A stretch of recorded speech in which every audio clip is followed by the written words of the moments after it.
late night than never show. Yes. Yes. This is a better late night than never show with Whit Walters and Joey Hladek.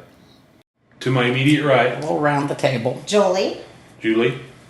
I'm Julie.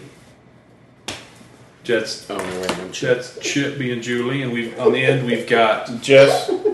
Jess. Chess. We've got a One S. What with one S?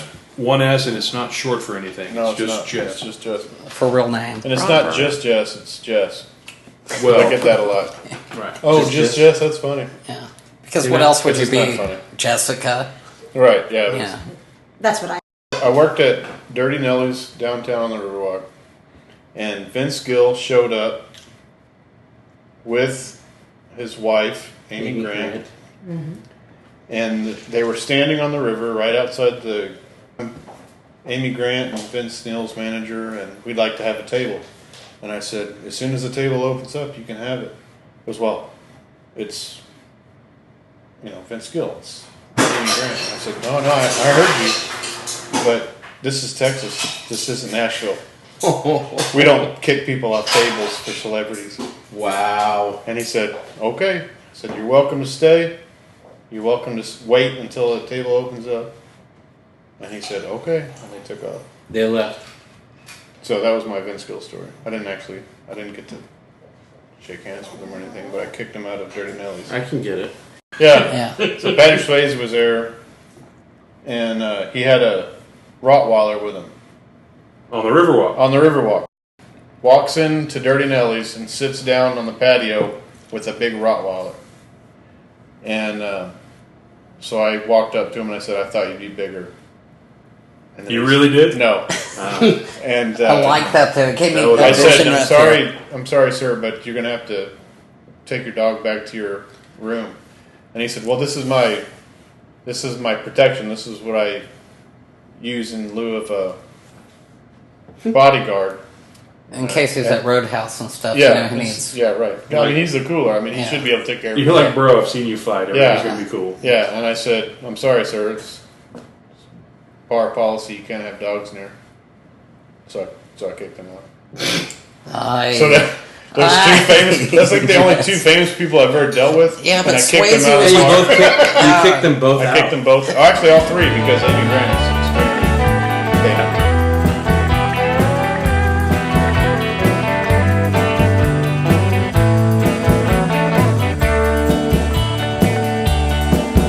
Well, the after party might kill me, but I'm on the streets tonight, out of my mind, and into the night. Well, if I'm at the party, don't kill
just watch movies and TV shows and books and listen to music only for the entertainment value, for the surface.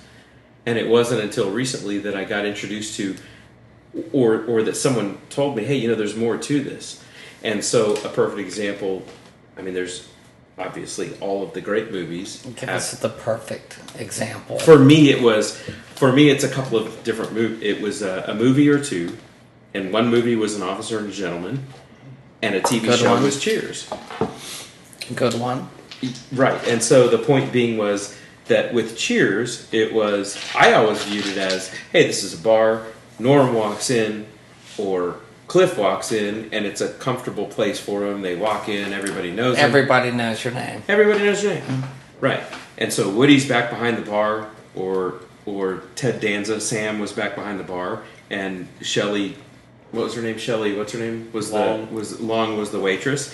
And that's the way that it was. But really, there was a deeper dynamic. And for those who didn't see it, she was annoying. Absolutely, she was annoying. But that we was her love to role. hate her. I mean, she had a role. She had to be that thorn because there was no thorn in Sam, there was no thorn in Woody, there was no thorn in George Wendt in you know, Norm. in Norm. Norm was great. You had to have that thorn, and that thorn was Cliff and Shelley Long. Yeah. What was her name? Diane?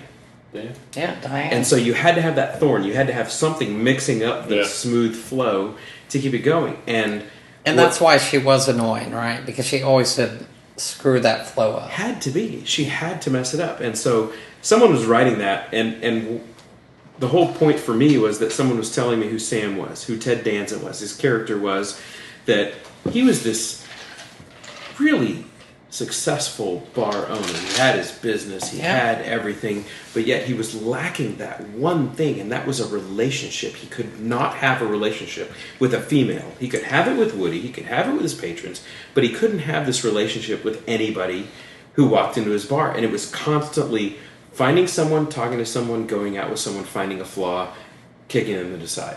And that's the way that it worked. And that was the basis of what Cheers was. And I had never looked at it that way. Chip, I think you nailed Cheers down, because we all remember watching. We all wanted to find that little everybody knows your name bar. The comfort zone. I got a story about Cheers. Okay, Cheers, round two. Let's do this. Right. We're analyzing Cheers. My mom said I couldn't watch Cheers. I was very young. Very young. I don't remember. 6, 7, 8 maybe. Wow. And I said, why not? She said, because of the sexual innuendos. And of course, to me, I said, there's sex in the windows? I'm not kidding, right? And so I would sneak at night and watch Cheers, and then every now and then they would show the stairs. Remember how the stairs, they came down the stairs? And there was windows there, right? So I would stare, and of course there's no rewinding or recording or anything back then. So I would look, and I would look at the windows. There was no sex in the windows. Sex in the windows. There was no sex in the windows. And every night I would look at it, and it took years before I realized what an innuendo was. That's such a song. There's no sex in the windows. There's no sex in the windows. There wasn't. No, at all. There wasn't. The closest you got to sex on that was Frenchie would come in and try to steal Woody's girlfriend. You got sexual tension in the show. For being a bar, I didn't feel that it was much of a dominating. But Ted Danson was an alcoholic. His character was an alcoholic. Absolutely, he didn't drink. He just drank coffee. He could not drink. He could not allow himself to go back there for fear of falling back into the old lifestyle that it was. And he was so insecure about who he was, where he was, what he did. He was a sexaholic. He's trying to bet all those slots to and yet getting fucked up. And yet they never let in on any of his conquests. Well, they did, because they did change the chick. Yeah. Who was Allie. one to the other. For sure. And I thought Allie was hot back then too. Yeah. I mean, she had that like spine, kind of the eyebrows, brunette, kind of wow. I like to But the But think about it. How do you substitute an actress for another actress and yet continue on in that success? And it really is. It's absolutely 100% about the writing and the concept and who is producing that and making that portrayal. Because theoretically, then you could put any wonderful actress in that role. And what you and I like to do this, the hands up 80s writing was Yeah, superior. absolutely. Do we have hands up? How many vote? Absolutely, We got absolutely. 1, 2, 3, 4, 5. Five hands. Yeah. If we do double, I don't know, that could be 10. It could be. We could do Could 10 be if we did 12. double. I mean, maybe I want to do 1.5. So Whoa. 1.5 hands Yeah, up. it's one. like 3.5 stars. But it wasn't. Five and It wasn't until like this is what I'm saying, Joey. It wasn't until 6 months ago that I recognized, or that someone said, you know what, take a closer look at this. Like decades later. Decades later, it was purely entertainment value back when it was produced, and so I wonder now, the shows that we watch now, which of them will become legacies of human psyche and human. See, this is what we're talking about.